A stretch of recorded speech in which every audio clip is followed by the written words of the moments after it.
Hey, good morning. Welcome, everyone who's here to this Sangha Live session together. My name's Nathan Glyde. I'm going to be leading the sessions this week, which hopefully you've had a chance to have a little look at and think about even. And I'm looking forward to guiding this session. So before we fully jump in, some of you will be less familiar with this platform. And some of you will actually be more familiar with this platform than me.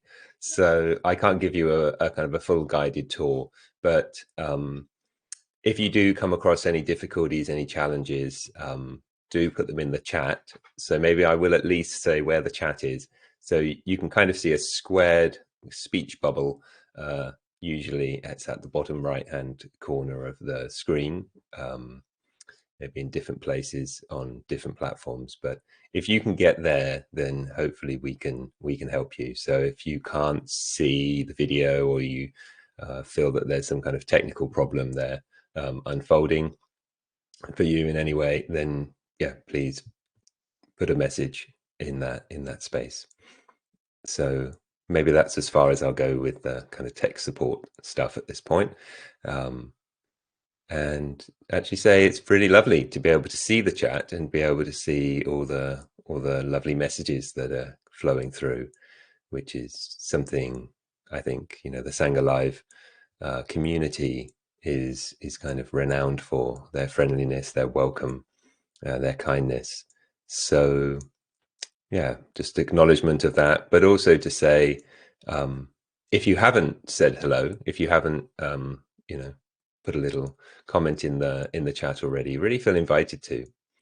And yeah, you're really welcome to take your place here. And in that spirit, really feeling invited to relax, to release whatever we might be holding on to that we don't need to. And we can really allow ourselves to fully arrive into this moment, into our presence.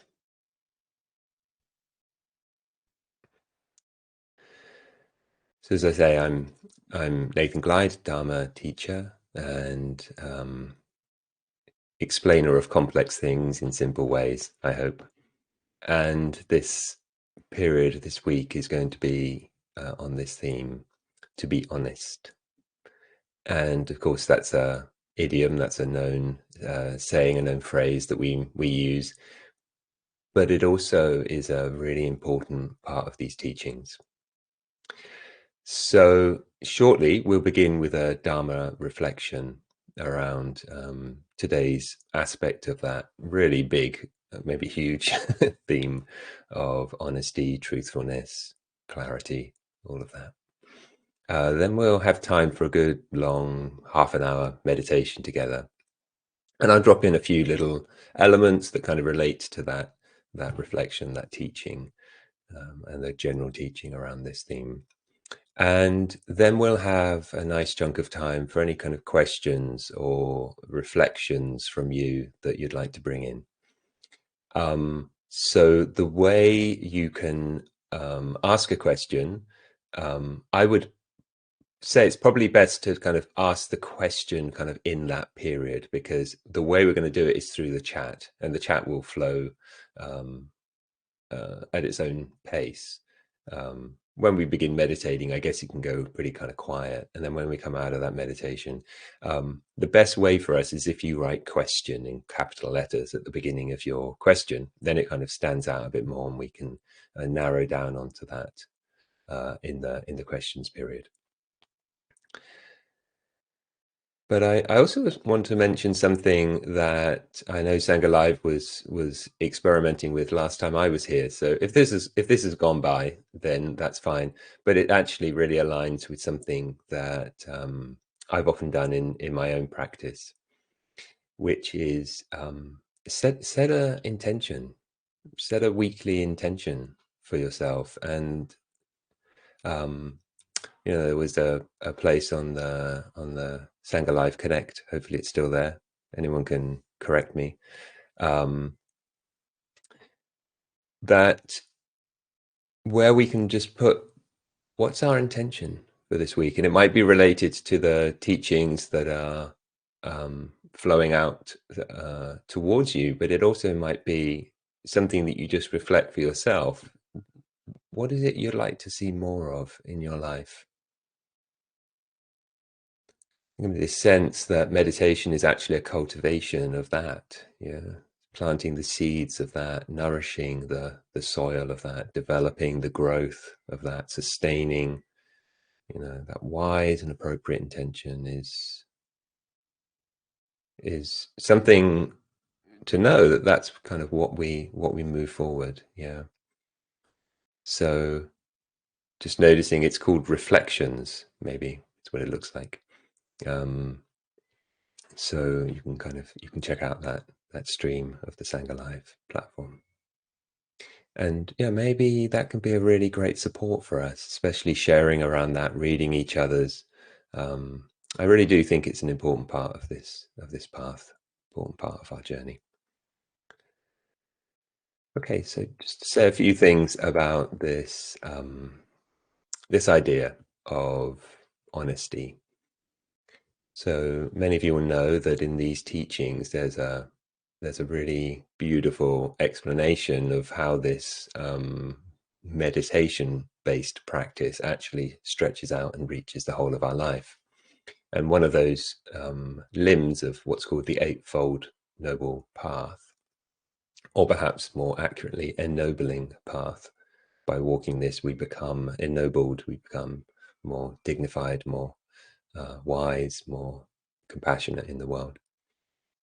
And I mentioned it in the description, wise speech. Wise speech is a really important area where our honesty matters. Yeah, it's an integral part of that.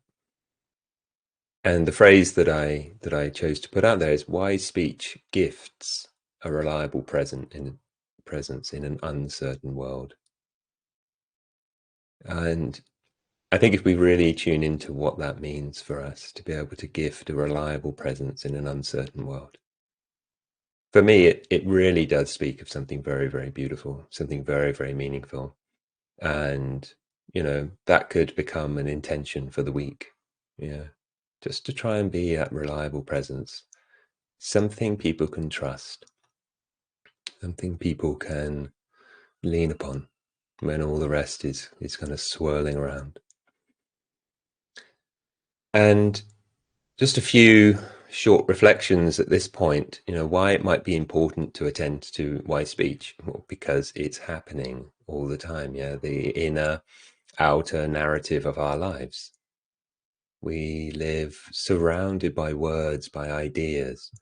And on the one hand, meditation invites more silence, but also it's an interplay. We're going to go back into words. And understanding, at least, that in some ways they structure our lives.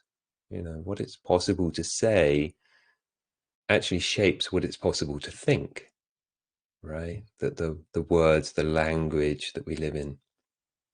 We'll touch in again with this more over the week and maybe even later a bit today.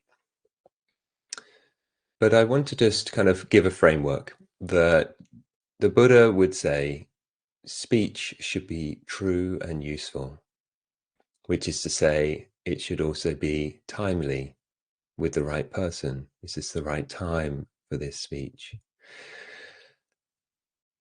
But actually our inner landscape of speech, right? Because the speech is inner and outer.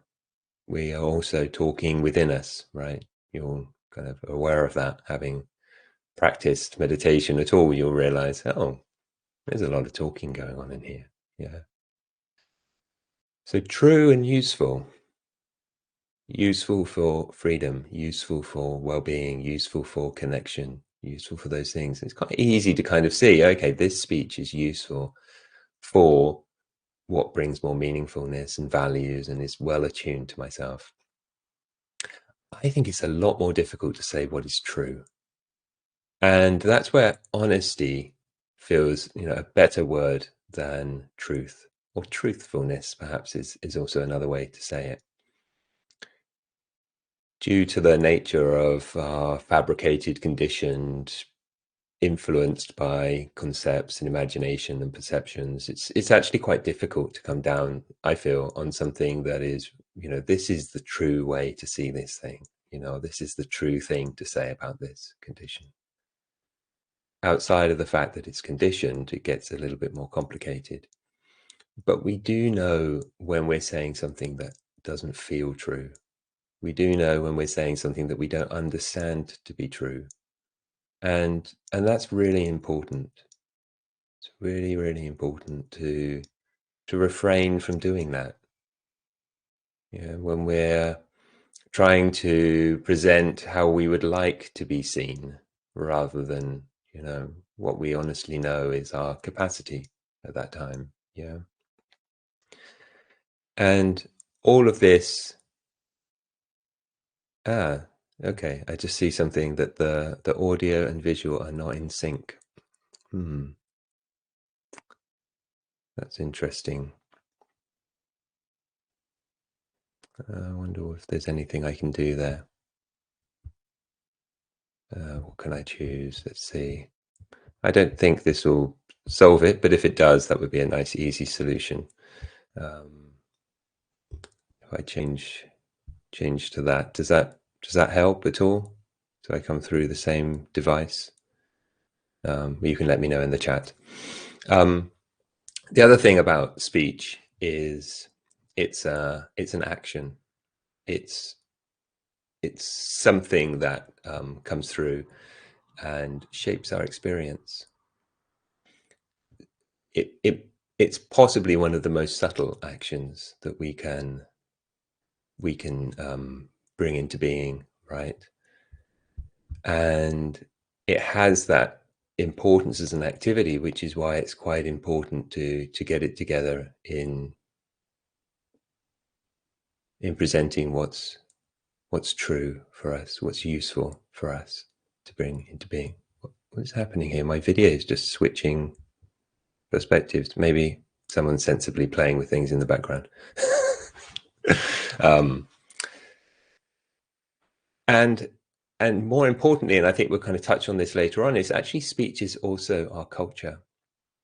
It's also the culture, the thing that we swim within. It's part of our culture, and that's going to be really important, because when we choose to be true and useful, we might feel like, well, what's the point?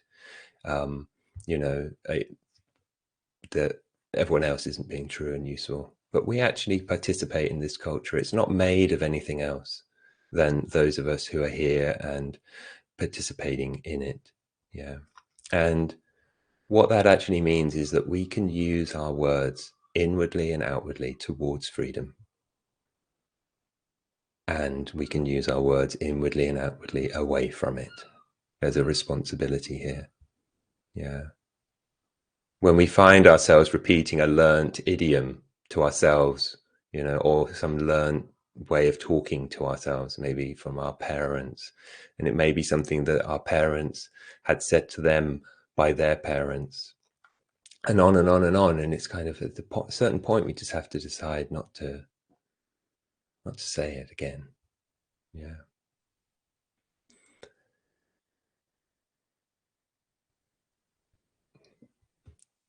As we mentioned before, wise silence is a part of wise speech. When to rest, when not to say more. Yeah. And how it supports listening, to have those moments of silence.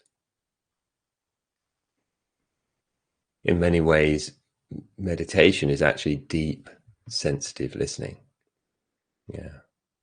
Which helps us to know what to say, what to play, what to add into the space. And sometimes the thing to play is actually our silence.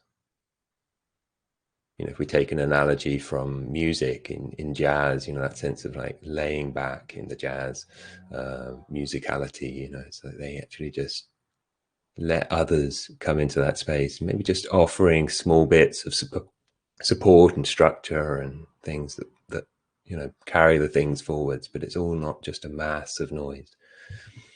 And having someone who can just listen, like we can. We can just listen. We can hear the body resonance when we just listen. How are we doing in the body?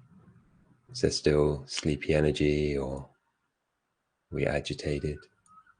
Especially our engagements with technology can agitate us. Tune into the mind's energetics, the pushes and pulls. We can hear the heart's tenderness, and you can hear the heart's strength, maybe in that tenderness.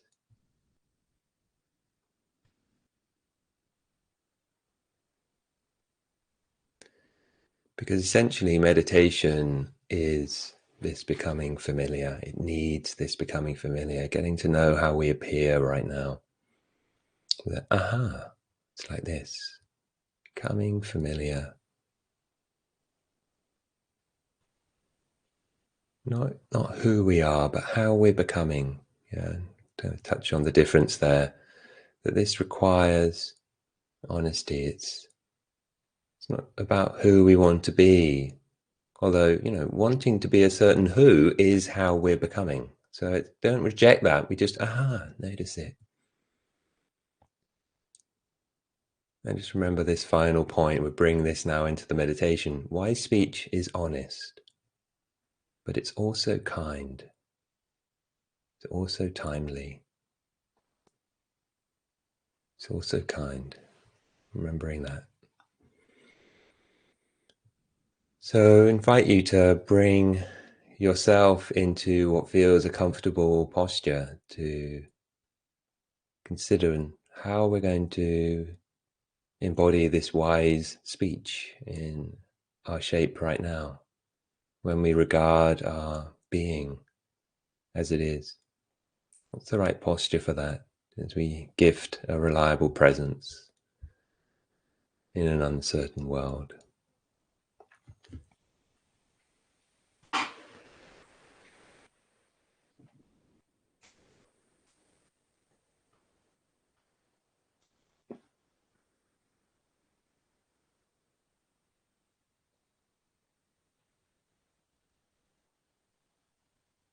And beginning noticing, even before we do too much in terms of shaping it, just noticing, is there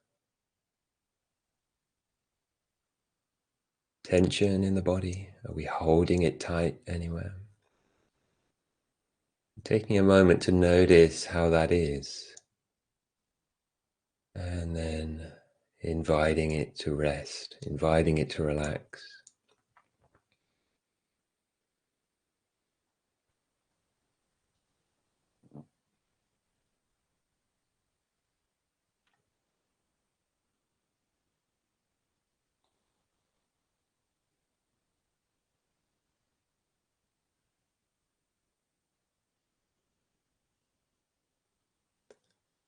And if you are comfortable with meeting the breath, I'll say a few words about that. Sometimes we try and do too much. It can be helpful for us, wise for us to do a little less than too much. But likewise, if you're more comfortable in the field of sounds,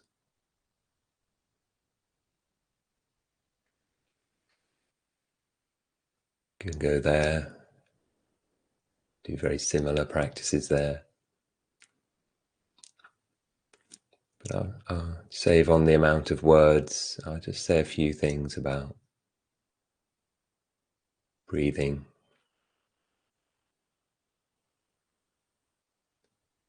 The breathing, like listening, is a gift.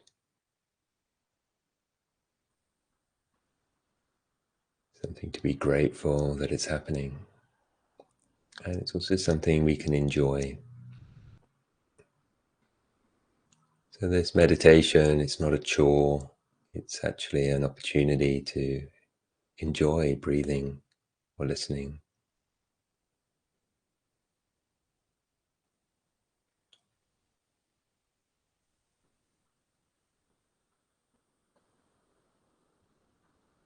Oftentimes, it's difficult for us to do one thing at a time.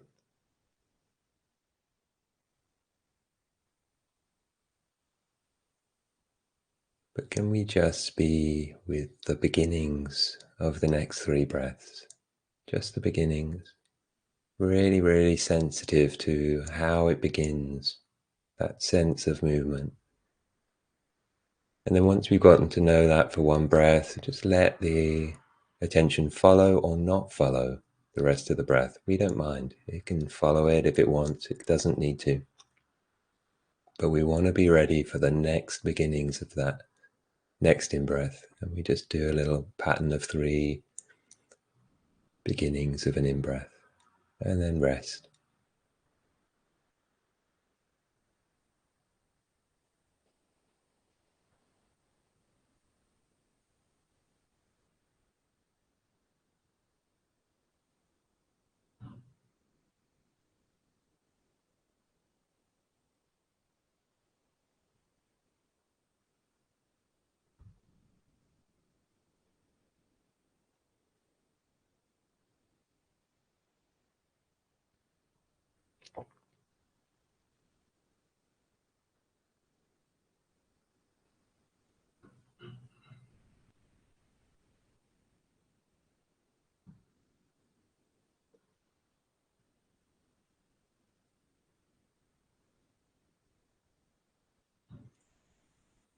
And then again, let's do 3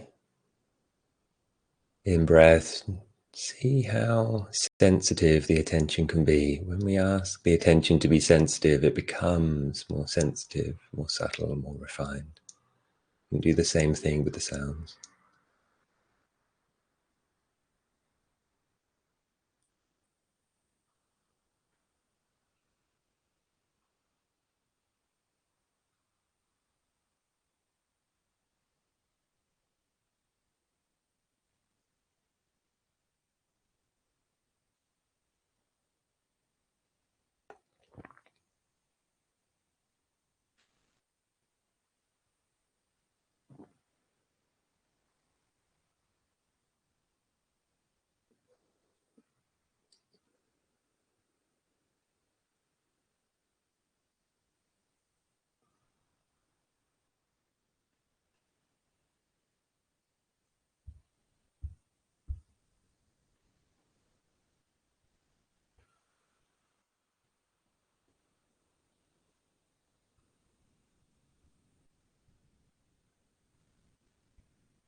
And when we're honest, we may notice there's a lot of pulls or pushes on attention.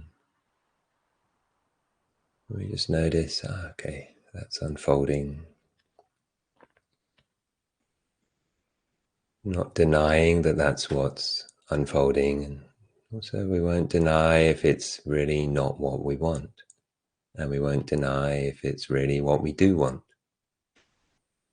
Oh, that's nice. It's a nice thought. Let's go and follow that one. Oh, they're saying come back to the breath. I don't want to go there. Oh, okay. That's also a push and a pull. I wonder, is the breath lesser? Is listening to sounds lesser? Or it's just not so familiar?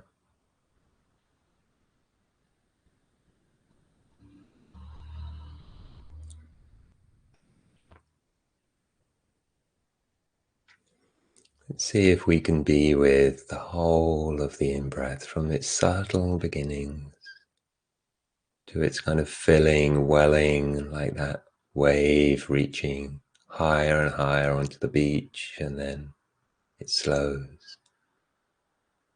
And we'll allow the out-breath, the receding of the wave, to just happen by itself, with or without guided attention.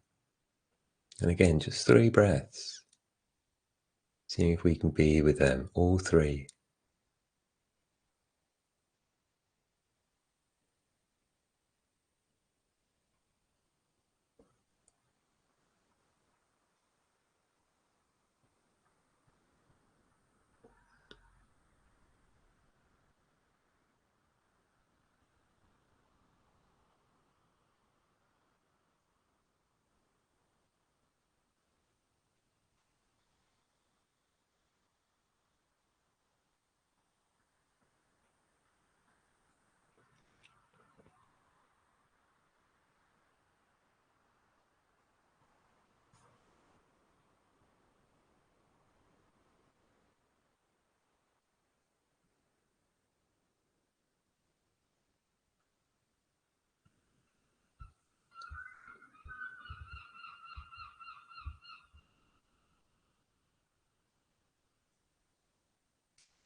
So I'm inviting into our conception of meditation that it's also a bit like playing music. We play a bit and then we rest back. We increase our attention, we're really there, and we rest back. And we're doing that both, here we're being attentive to the whole of the in-breath and allow the out-breath to happen by itself. And we're sustaining that for 3 beats, 3 breaths, and then we lay back. Let the happening happen. Let the attention be present but light. You can do the same thing in the sounds. Really listen to the beginnings of sounds for a little bit and allow their passing to happen by itself.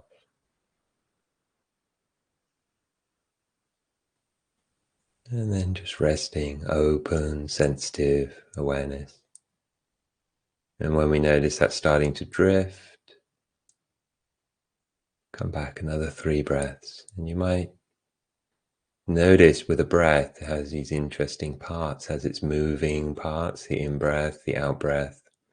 And that quite easily gathers the attention when we guide it towards it, the movement. And then there are these gaps, little bits of stillness, bits of silence. And they actually require more sensitive attention.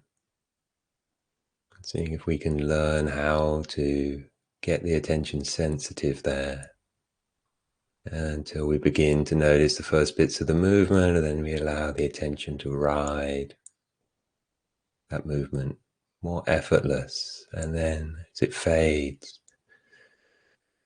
we allow that attention to listen deeper. And seeing if we can ride 3 breaths all the way through, that adjusting quality of attention.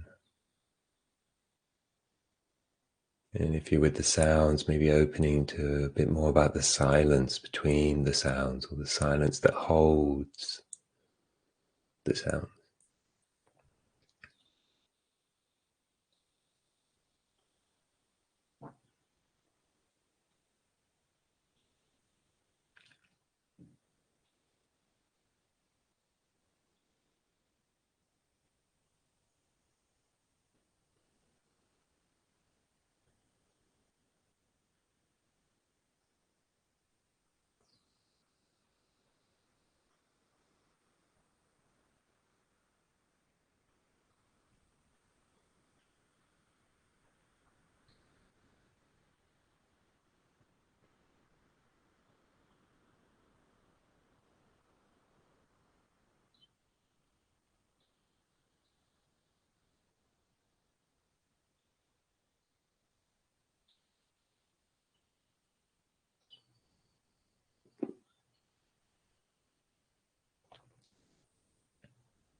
Becoming familiar with this conditioned moment and the conditions that are playing out in it through the body posture that may have tensed or slumped, lost its nobility. Just finding what it is that you need to align or to soften. But also notice the honesty, clarity, how that affects things.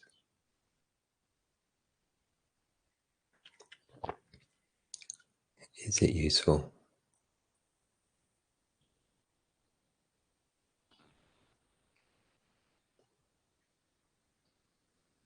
And also just notice what's going on with the inner talk, the inner narrative. And quite a broad view at first. Like, what's the tone of that? Is it kindness? Or could there be kindness in what our language is observing and participating in creating in this moment?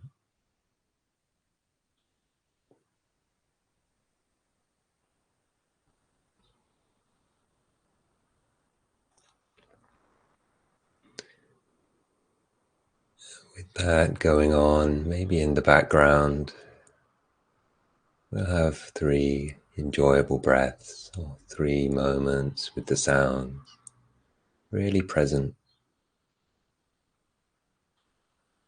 with gratitude, if there is any, to be able to breathe, to be able to listen, to be able to feel, to be present.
To be honest, what are you doing right now with your precious life?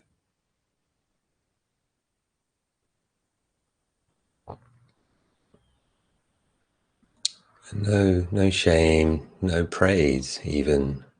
It's just what's unfolding.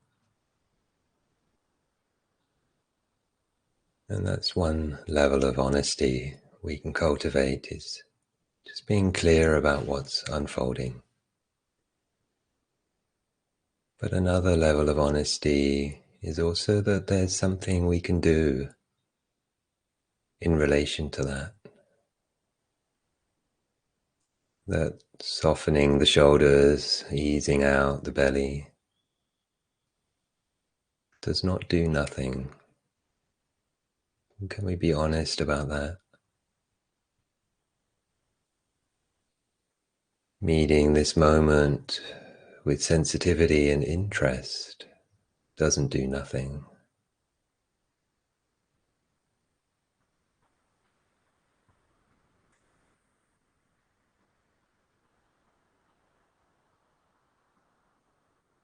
Noticing the whole body here, or noticing that wider field of sounds,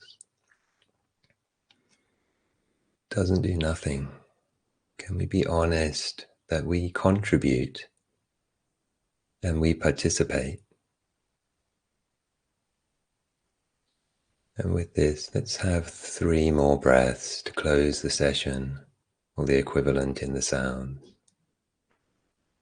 With the utmost sensitivity, creativity, intentionality we can bring.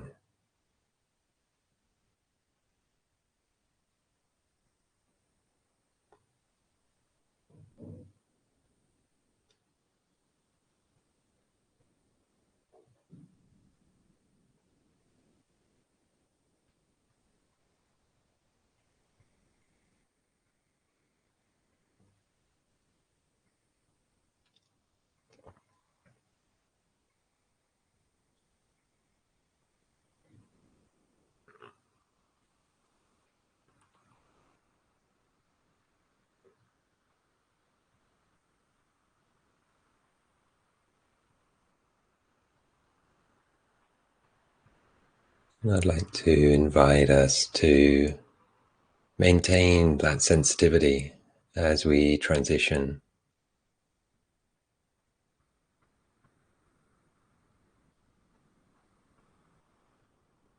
which may mean moving from that chosen posture or just fidgeting our way back into presence, opening the eyes.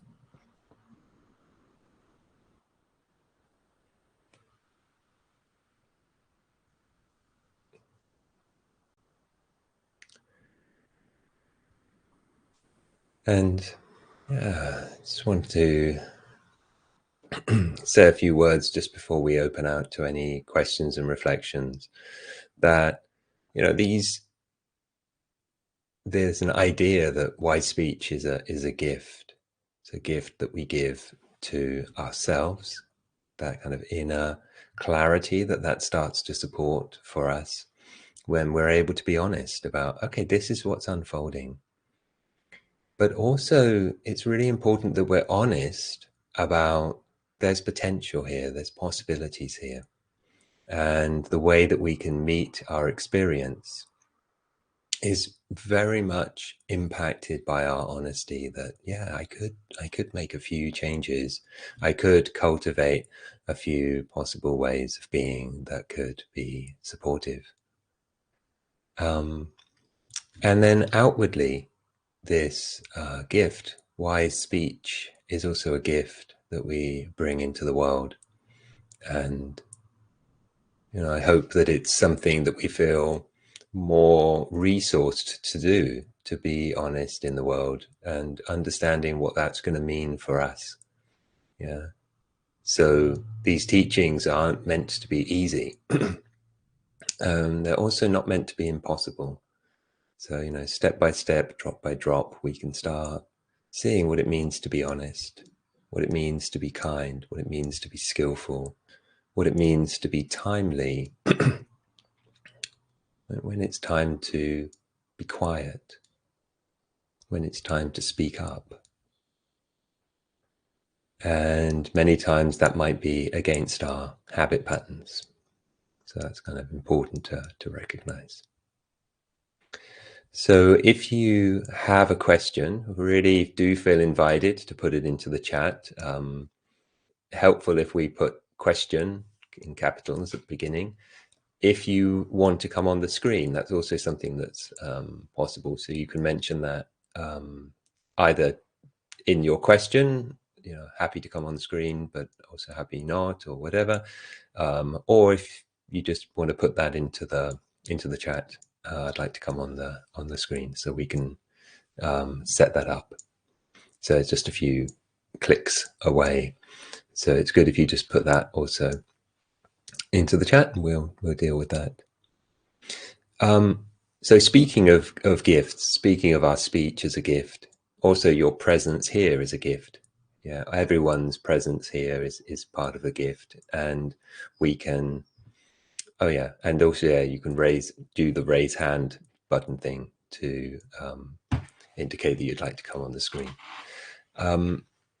So yeah, there's a gift economy, basically working here in our practice together, and that's something that is essential for how all of this works. It's very cyclical, very cyclical kind of thing that, Sang Alive has put this into the world and said, come, enjoy, participate, and it's completely free for anyone who wants to come and experience.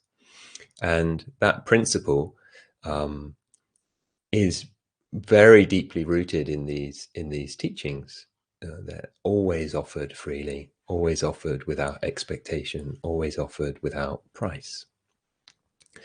And just as speech is culture, also economics is culture, right? And we have these economic views about, you get paid for a hard day's work and all of this kinds of things, or you should pay in advance for this and that, and what's the real value of this? And these Dharma teachings have actually said, yeah, that's one way you can look at this. It's one way. But actually, a better way is to allow what is precious, what is priceless, what is beyond beyond, a numerical value, to be offered freely, to be offered openly. And it's a real delight for me that Sangha Live is offering it this way. And what that means is it can also come with a sense that, we have the opportunity to support those things that actually speak to us, that actually speak our language. And, it's something we can tune into if we wish to. This is freely offered, which means we are free to receive it in the way that's most supportive for us. And if you aren't in a position where you can give anything, that's completely fine, right? It's completely fine not to give. But if you are in a position where you can support this, it will actually keep this platform going, because when you offer something freely and you have ongoing expenses, then somebody somewhere has to pick up the tab. So collectively, if we can give things that will support this platform to continue offering, I think that would be a wonderful use of our generosity. And to be clear, I also will receive from that a contribution for what I'm offering here and sharing here. And as always, bottom line is, I hope it's useful for you to be here, and I hope that that's why you're here. And whoever is able to offer support is very welcome to do so. And you're also no less welcome to be here without that. Okay, so if there's any kind of questions or reflections, we can respond to those. And if there's not, then I can say some more things that I didn't get around to already. Okay, so there is a question here. How do you train becoming more timely with speech? Trial and error, ? Noticing when it has been untimely and reflecting on why, and when it is timely, noticing how impactful it's been. Calibrating like that. Yes, so that's a really, really good question. I guess, one of the, actually, not I'm guessing, one of my teachers used to say that the main reason to practice is to avoid the thought, I should not have done that. And what we're basically looking for in regards to our exploration is, the necessary sensitivity to be able to notice when we're about to do something that we're going to regret. So untimely speech in its most kind of extremes are those moments where we speak even though we realize that we're not well regulated within this body, heart, mind, that we're not well attuned to our deepest values and what brings meaningfulness for us.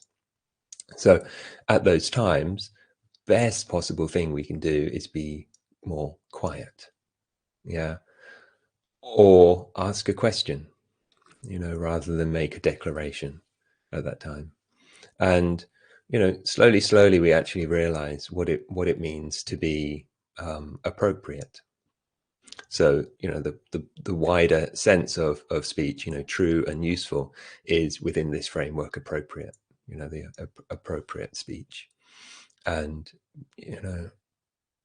that same teacher that actually said that would often answer these questions is, you just know when it wasn't timely. So it probably all boils down to listening. And I'm going to speak tomorrow actually about this kind of sister quality to honesty, which is also humility. We're probably not going to become perfect, certainly not in a short while, and it may not actually be something attainable. And yet, kind of deep down, we might think, they say timely speech. I'm always untimely. I'm going to get timely, and have a sense of always getting it right. And probably what's much more helpful for us is actually a sense of getting it wrong a few less times. And inevitably getting it wrong plenty of times if we're gonna learn. So I think noticing when it was untimely, noticing both the impact of it being untimely without dwelling too much on that, but also the sense and the creativity of what supports us when it is timely. And when it is timely, also celebrating that and enjoying it and participating in all of that. But perhaps more than that whole quality of timeliness is that capacity of supporting the honesty in ourselves, the honesty of our inner voice and the honesty of our outward expression.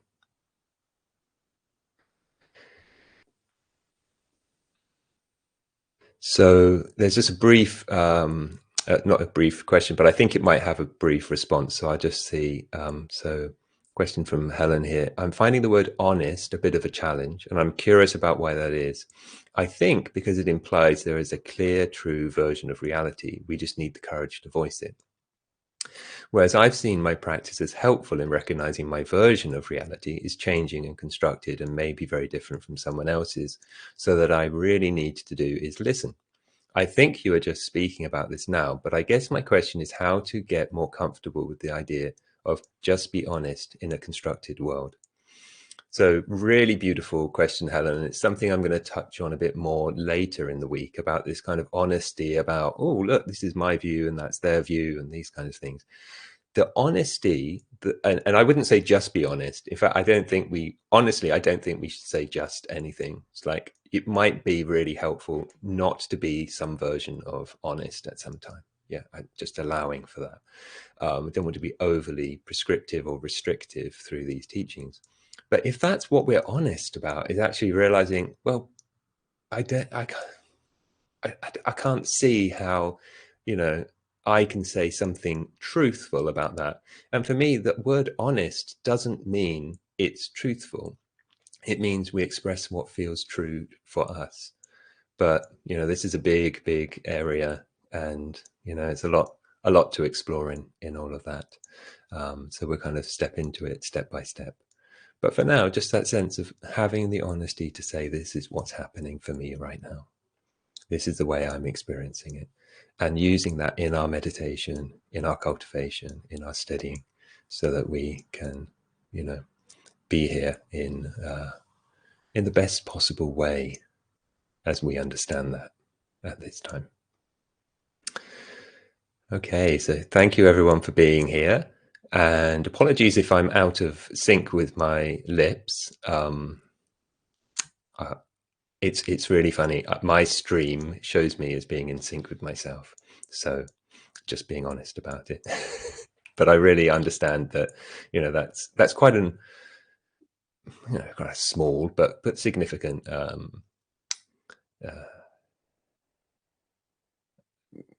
it's not so good. So I'll see what I can do to improve on that. Okay. Thank you everyone for being here, and wish you well.